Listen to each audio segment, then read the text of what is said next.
The levels of distress that people who are going through infertility, the levels of distress are comparable to people who are being diagnosed with cancer or terminal illnesses. Oh my God, I didn't know that. I like to throw that out there right away because it's so validating for the pain and suffering of the person going through it.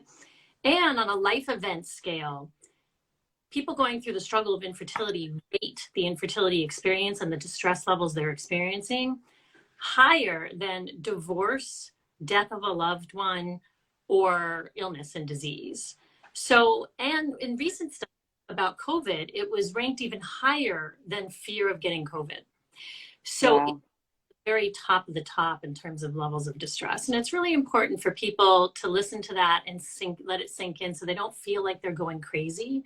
And for partners to validate that, and family and friends and roommates to validate that this is very real, the levels of distress and pain and loss that people are experiencing as they go through this.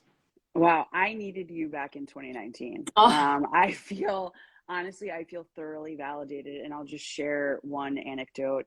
You know, after our loss, when my husband was like, yeah, we are not doing this again. Like, I don't think it's good for you. I don't want to just sit by and watch you suffer in this way. I was still struggling to get to a place of saying, you're right. You know, we're going to go down a different path for growing our family.